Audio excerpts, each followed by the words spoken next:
Cinema शौकीन सबका स्वागत करता है। आज हम बात करने वाले हैं किलिंग देम सॉफ्टली के बारे में। ये कहानी है 3 रॉबर्स की जो एक रॉबरी करते हैं, लेकिन उन्हें पता नहीं होता कि इस रॉबरी को इन्वेस्टिगेट करने आ रहा है एक प्राइवेट इन्वेस्टिगेटर जो है शहर का सबसे बड़ा हिटमैन। कहानी की शुरुआत होती है और हम फ्रैंकी नाम के एक आदमी को देखते हैं जो सड़क पर चल रहा है। आज बहुत ही तेज हवा चल रही है। तभी यहाँ पर एक आदमी आता है जिसके साथ 10 कुत्ते हैं। इस आदमी का नाम है रसेल। ये फ्रैंकी का दोस्त है। फ्रैंकी रसेल को लेकर के जाता है जॉनी नाम के आदमी के पास इंटरव्यू के लिए, ताकि रसेल को नौकरी मिल सके। लेकिन रसेल बहुत ही बदतमीज है। जब वो जॉनी से बात करता है, जल्दी ही जॉनी को एहसास हो जाता है कि रसेल किसी काम का नहीं है। वो फ्रैंकी से कहता है कि रसेल को इस कमरे से बाहर भेज दो, मैं उससे बिल्कुल भी बात नहीं करना चाहता। तब रसेल यहाँ से चला जाता है। फिर जॉनी बात करता है फ्रैंकी से। वो कहता है कि मुझे ऐसे आदमी की बिल्कुल जरूरत नहीं है। मैं जिस काम को करवाने वाला हूँ उसके लिए तुम किसी और को लेकर के आओ और थर्सडे को आकर के मुझसे। फिर देखते ही देखते थर्सडे का दिन आ जाता है। फ्रैंकी दोबारा मिलता है रसेल से और कहता है कि मैं तुम्हें जॉनी के पास दोबारा लेकर के चलना चाहता हूँ, इस बार उससे प्यार से बात करना, तब कहीं हम दोनों को काम मिल जाए। रसेल कहता है कि मैं उस आदमी के पास दोबारा वापस नहीं जाऊंगा। तब फ्रैंकी कहता है कि आखिर तुम क्या करोगे। रसेल कहता है कि मैं अपने सारे कुत्तों को बेच दूंगा, फिर कुछ चीजें खरीदूंगा और उनका व्यापार करने लगूंगा। इन बातों को सुनने के बाद फ्रैंकी अंदर चला जाता है और जॉनी से बात करता है। इस बार वो कहता है कि रसेल कोई भी गड़बड़ी नहीं करेगा, उसकी पूरी गारंटी मैं लेता हूँ। वो एक अच्छा आदमी है,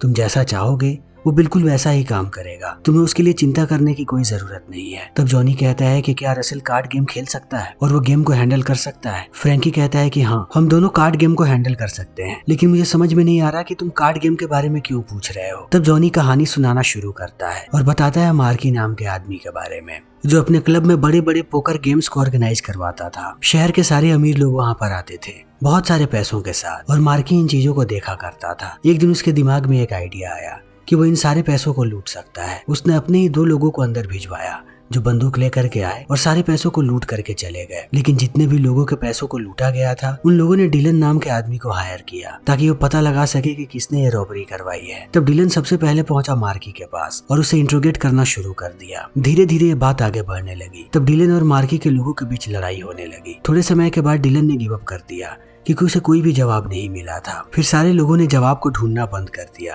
और एक बार फिर से मार्की का क्लब चल पड़ा। लोग दोबारा से आकर के पोकर का गेम खेलने लगे। फिर समय ऐसे ही बीतते रहा। थोड़े समय के बाद एक रात मार्की ने बहुत ही ज्यादा शराब पी ली थी। तब उसने सबके सामने इस बात को कबूल किया कि उसी ने अपने क्लब में चोरी करवाई थी। तब सारे लोग शांत हो गए, लेकिन किसी ने भी मार्की के खिलाफ एक्शन नहीं लिया क्योंकि जितने भी लोग उस टेबल पर बैठे थे उनमें से किसी का भी वो पैसा नहीं था। कोई भी मार्की से उलझना नहीं चाहता था। लेकिन अब सबको पता है कि मार्की ने क्या करवाया है, और ये बात जॉनी को सबसे ज्यादा अच्छी लगी क्योंकि अगर अब दोबारा वहाँ पर चोरी होगी तब सबको लगेगा कि मार्की ने ही वहाँ पर चोरी करवाई है। कोई भी बाहर के लोगों पर शक नहीं करेगा। इसीलिए जॉनी चाहता है कि फ्रैंकी जाकर के वहाँ पर चोरी करे। फ्रैंकी भी मान जाता है, लेकिन कहता है कि मेरी एक ही शर्त है, मेरे साथ अगर रसेल होगा तभी मैं ये रॉबरी करूंगा। तब जॉनी भी मान जाता है। फ्रैंकी बाहर आता है और पूरी की पूरी प्लानिंग बताता है रसेल को कि ये दोनों मालामाल होने वाले हैं, इनके पास बहुत सारा पैसा आएगा इस रॉबरी के बाद। रसेल खुश हो जाता है। वो कहता है कि मैं तुम्हारे साथ हूँ, जब हमारे पास पैसे आएंगे तब सबसे पहले हम इस कार को मॉडिफाई करवाएंगे। ये दोनों बड़े बड़े सपने देखने लगते हैं, लेकिन रसेल बहुत ही ज्यादा नशे में है। वो उल जुलूल की बातें करने लगता है और फ्रैंकी को बताने लगता है कि जेल में उसके साथ आखिर क्या क्या हुआ था। फ्रैंकी उसकी कहानियां सुनता है और कहता है कि जल्दी हम रॉबरी करने वाले हैं, तो होश में आ जाओ। थोड़ी देर के बाद ये लोग पहुंच जाते हैं क्लब के पास। ये अपने हाथों में ग्लव्स पहनते हैं, उसके साथ साथ मास्क भी पहन लेते हैं ताकि कोई भी इनका चेहरा ना देख सके। फिर ये लोग अपनी बंदूकें निकालते हैं और धीरे धीरे करके क्लब के अंदर दाखिल होने लगते हैं। अंदर आते ही ये लोग सारे लोगों को ले लेते हैं गन पॉइंट पर। तभी यहाँ पर मार्की आता है। तब ये लोग मार्की पर भी बंदूक तान देते हैं और उसे कहते हैं कि जितना भी कैश यहाँ पर पड़ा है हमें वो सारा का सारा चाहिए। तब मार्की भी डर जाता है। वो इन्हें समझाता है कि ये लोग गोली ना चलाएं। वो धीरे धीरे जाता है दूसरे कमरे में जहाँ पर सारा कैश पड़ा हुआ है। फ्रैंकी बाहर खड़ा है। धीरे धीरे उसकी हालत खराब हो रही है क्योंकि ये सारे लोग उसके तरफ ही देख रहे हैं और रसेल अंदर आया हुआ है मार्की के साथ। मार्की धीरे धीरे करके 2 ब्रीफकेस को बाहर निकालने लगता है, लेकिन वो रसेल को कहता है कि तुम्हें पता नहीं कि इस कमरे में जितने भी लोग बैठे हैं वो क्या कर सकते हैं। वो तुम दोनों को मार गिराएंगे, तुम लोग कभी भी जिंदा नहीं बचो। इसलिए तुम्हारे पास एक और रास्ता है, अपनी बंदूकें फेंको और चुपचाप यहाँ से बाहर निकल जाओ। मैं वादा करता हूँ कि तुम दोनों को कुछ नहीं होगा, कोई भी तुम लोगों के पीछे नहीं आएगा, तुम दोनों की जान बच जाएगी। तब रसेल इस बारे में सोचने लगता है, लेकिन बाहर फ्रैंकी चिल्ला करके रसेल को कहता है कि वो जल्दी बाहर आए। तब मार्की उसे 2 ब्रीफकेस दे देता है। दोनों ब्रीफकेस लेकर के रसेल जैसे ही बाहर आता है, फ्रैंकी उसे खोल करके देखने लगता है। अंदर बहुत सारे पैसे हैं, लेकिन फ्रैंकी का मन नहीं भरता। जितने भी पैसे टेबल पर हैं वो सबको लेने लगता है। उसके साथ साथ वो बाकी लोगों को कहता है कि तुम लोगों को वॉलेट में जितने भी पैसे हैं वो सारे के सारे पैसे भी हमें चाहिए, वरना मैं एक एक करके सबको मार दूंगा। तब सारे लोग अपने अपने पैसे बाहर निकालने लगते हैं। सारे पैसों को रसेल अपने पास रख लेता है। तब फ्रैंकी रसेल को बाहर जाने के लिए कहता है। रसेल धीरे धीरे करके भाग आता है। अब फ्रैंकी की बारी है कि वो बाहर निकले। वो बड़े ही सावधानी से पीछे आता है ताकि कोई भी उसके पीछे ना आए। जैसे ही वो इनके रेंज से बाहर आता है वो भागना शुरू कर देता है। बाहर आकर के दोनों अपनी कार में बैठ करके निकल जाते हैं। ये रॉबरी इनके लिए सक्सेसफुल रही है, लेकिन धीरे धीरे अब ये बात हर जगह फैल जाती है। तभी हम जैकी नाम के एक प्राइवेट इन्वेस्टिगेटर को देखते हैं जो एक हिटमैन भी है। वो कभी भी अपने टारगेट को जिंदा नहीं छोड़ता। थोड़ी देर ड्राइव करने के बाद वो आकर के मिलता है ड्राइवर नाम के आदमी से। ड्राइवर जैकी को पूरी बात बताता है कि कल रात चोरी हुई है मार्की के क्लब में। सारे लोग फिर से डीलन को हायर करना चाहते थे, लेकिन डीलन बीमार है, वो अब काम नहीं करना चाहता। उसने हमें तुम्हारा नंबर दिया, इसीलिए मैं चाहता हूँ कि इस केस को अब तुम देखो। सबका शक मार्की पर जा रहा है क्योंकि उसने पहले भी अपने क्लब में चोरी करवाई है। जैकी कहता है कि मार्की इतना बेवकूफ नहीं हो सकता कि वो दोबारा अपने क्लब में चोरी करवाए, खास करके इस बात को जानने के बाद कि सारी दुनिया को पता है कि उसने क्या करवाया था। ड्राइवर कहता है कि मुझे भी ऐसा लगता है कि चोरी किसी और ने करवाई है, लेकिन जितने भी लोग उस रात वहाँ पर थे वो इस बात को इतनी आसानी से नहीं मानेंगे। इसलिए तुम्हें मार्की से बात करनी पड़ेगी और हो सके तो उसकी धुलाई भी करनी पड़ेगी ताकि सबको लगे कि तुमने उससे पूछताछ किया, तभी सबका शक उस पर से हटेगा। जैकी भी इन बातों को समझ जाता है। रात में वो अपने 2 आदमियों को भेजता है मार्की के पीछे, जिनका नाम है बैरी और स्टीव। वो अपनी कार को ला करके रोक देते हैं मार्की के घर के सामने। थोड़ी देर के बाद यहाँ पर आकर के एक दूसरी कार रुकती है जिससे मार्की बाहर आता है। उसे देखते ही ये दोनों उस पर बंदूकें तान देते हैं और कहते हैं कि कार के अंदर आकर के बैठो। मार्की कहता है कि तुम लोगों को मुझे गोली मारनी है तो मार, मैंने कुछ भी गलत नहीं किया है कि मैं तुम लोगों के कार के अंदर बैठूं। लेकिन ये दोनों उसे जबरदस्ती अंदर बैठाते हैं और लेकर के आते हैं यहाँ से बहुत दूर। तब तक बारिश होनी शुरू हो जाती है। ये लोग कार से बाहर निकलते हैं और मार्की को कहते हैं कि बाहर है। मार्की कहता है कि मैं बाहर नहीं आऊंगा। तब जबरदस्ती ये लोग उसे बाहर निकालते हैं और कहते हैं कि हमें बताओ तुमने रॉबरी क्यों करवाई। तब मार्की कहता है मैंने कोई भी रॉबरी नहीं करवाई। उसकी जिंदगी में जितने भी सबसे महत्वपूर्ण लोग हैं वो उन सब की कस्में खाता है और कहता है कि मैंने कुछ भी नहीं करवाया। लेकिन ये लोग उसकी बातों को नहीं मान। सबसे पहले ये लोग उसके पेट में घुसा मारते हैं, उसके बाद उसके चेहरे पर। लेकिन मार्की बार बार एक ही शब्द को दोहराता है कि उसने कुछ भी नहीं किया है। मगर ये दोनों ऐसे ही उसकी धुलाई करते रहते हैं और कहते हैं कि जो 2 लड़के क्लब के अंदर आए थे हमें उनके बारे में बता दो, हम तुम्हें छोड़ देंगे, कोई भी तुम्हें नहीं मारेगा, हम उनके पीछे चले जाएंगे। लेकिन मार्की बार बार मना करता है। तब ये लोग उसे ऐसे ही पीटते रहते हैं। तभी मार्की उल्टी कर देता है स्टीव के ऊपर और ये बात स्टीव को बिल्कुल भी पसंद नहीं आती। वो बुरी तरीके से पीटता है मार्की को और सड़क पर ही उसे बेहोश छोड़ करके ये दोनों निकल जाते हैं। दूसरी तरफ हम देखते हैं फ्रैंकी और रसेल को। अब इनके पास बहुत सारे पैसे आ चुके हैं। जैसी जिंदगी की इन लोगों ने ख्वाबों ख्यालों में कल्पना की थी, ये लोग वैसी जिंदगी बिता रहे हैं। बहुत ही ज्यादा खुश है। रसेल बुलाता है अपने दोस्त को जिसका नाम है केन और अपने सारे कुत्तों के साथ यहाँ से निकल जाता है। थोड़ी देर के बाद वो जैसे ही अपने डेस्टिनेशन पे पहुंचता है वो केन को कहता है कि इस पूरी कार को आग लगा। तब वो कार को आग भी लगा देता है, लेकिन इसी बीच केन भी घायल हो जाता है। तब रसेल जाकर के मिलता है फ्रैंकी से। ये दोनों बातें करना शुरू कर देते हैं। रसेल अपनी पूरी कहानी बताता है, लेकिन उसने बहुत ही ज्यादा नशा कर लिया है। वो बार बार इल्यूजन में चला जाता है, लेकिन फ्रैंकी उसे सवाल पूछते रहता है कि उसने क्या किया है। जब रसेल उसे बताता है कि केन के साथ मिल करके उसने गाड़ी को जला दिया, तब फ्रैंकी गुस्सा हो जाता है क्योंकि फ्रैंकी को पता है कि केन डीलन के लिए काम करता है, यानी कि इस रॉबरी के बारे में अब किसी तीसरे बंदे को भी बात पता लग गई है। फ्रैंकी बहुत ही ज्यादा निराश है, वो डरा हुआ है।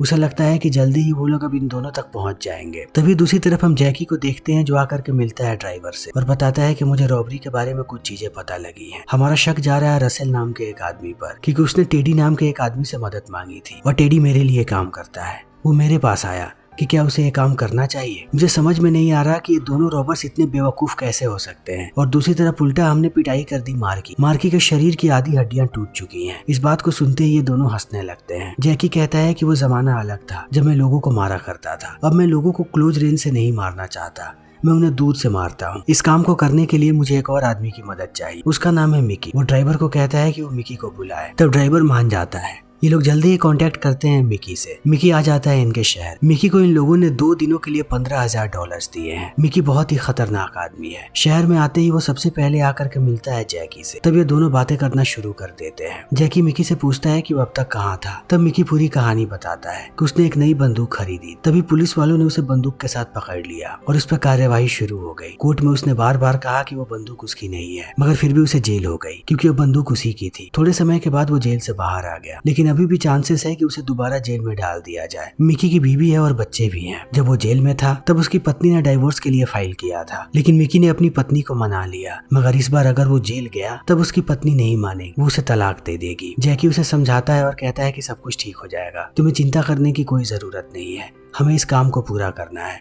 2 रॉबर्स हैं जिन्हें हमें मारना है। फिर ये दोनों काम पर लग जाते हैं। थोड़ी देर के बाद केन आकर के मिलता है जैकी से। तब हमें पता लगता है कि अब केन ने भी काम करना शुरू कर दिया है जैकी के साथ। जब ये दोनों गाड़ी से जा रहे होते हैं तभी जैकी की नजर पड़ती है मार्की पर। वो केन को कहता है कि जैसे ही उसके कार के पास हमारी गाड़ी पहुंचे तुम अपनी कार को स्लो कर देना।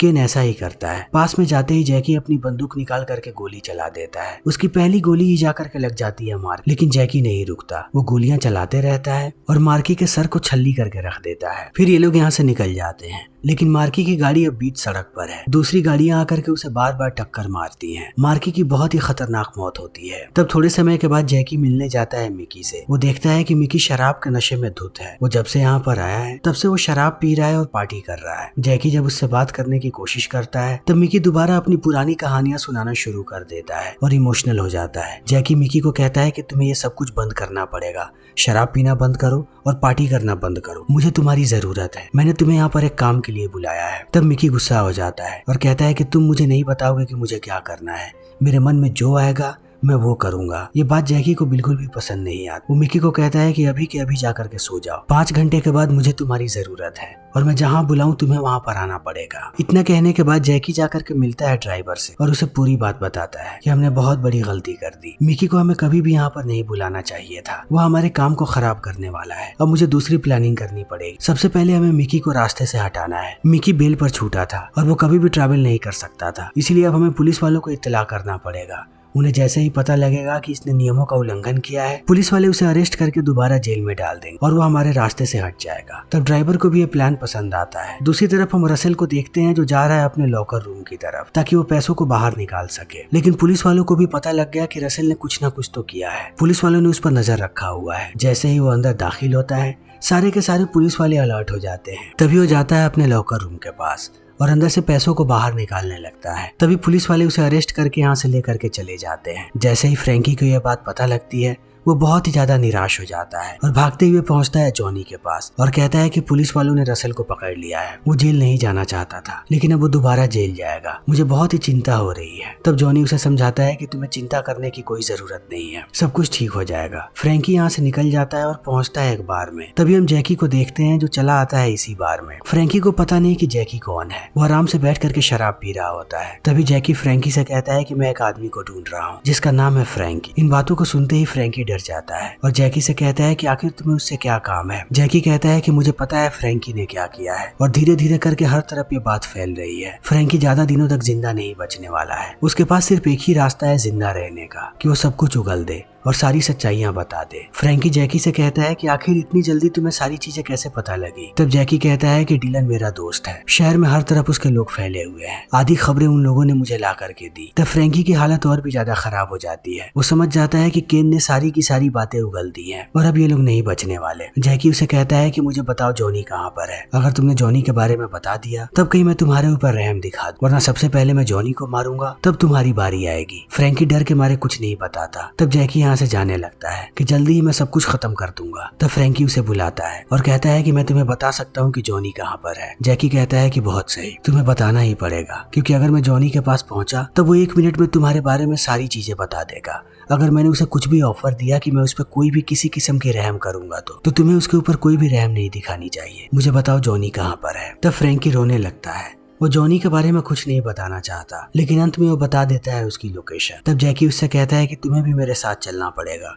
मुझे उसके पास लेकर के चलो। तब फ्रैंकी मान जाता है। ये दोनों कार में बैठते हैं और आकर के घर के बाहर खड़े हो जाते हैं। तभी थोड़ी देर के बाद यहाँ पर जॉनी आता है और जैकी तैयार होने लगता है। जॉनी अपने कार का दरवाजा खोलता है और अंदर से एक लड़की बाहर निकलती है, जिसे लेकर के वो जाने लगता है घर की तरफ। इस चीज को देखते ही जैकी भी तैयार हो जाता है उसे मारने के लिए। वो सबसे पहले कार की चाबी निकाल लेता है ताकि जैकी यहाँ से भाग ना सके। तभी वो देखता है कि जॉनी अंदर नहीं जा रहा, लड़की अंदर जाती है और जॉनी वापस आने लगता है। वो जैसे ही अपने कार के पास पहुंचता है, जैकी उस पर गोली चला देता है। उसकी गोली जाकर के सीधा लगती है जॉनी के पेट में और वो जमीन पर गिर जाता है। तब धीरे धीरे जैकी जाता है उसके पास और सीधा गोली मारता है उसके भेजे में। तब जॉनी की मौत हो जाती है। गोलियों की आवाज सुनने के बाद पुलिस वाले इधर आने लगते हैं। तब जैकी वापस आकर के बैठता है कार में और फ्रैंकी बहुत ही ज्यादा डरा हुआ है। वो कार चलाना शुरू कर देता है। वो बहुत ही तेज कार चला रहा है। जैकी उसे बार बार कहता है कि स्लो चलाओ कार को, अगर इतनी तेज गाड़ी को पुलिस वालों ने देखा तब वो हमारे पीछे लग जाएंगे। अभी किसी को पता नहीं कि हमने क्या किया है। लेकिन फ्रैंकी उसकी बातों को नहीं सुनता,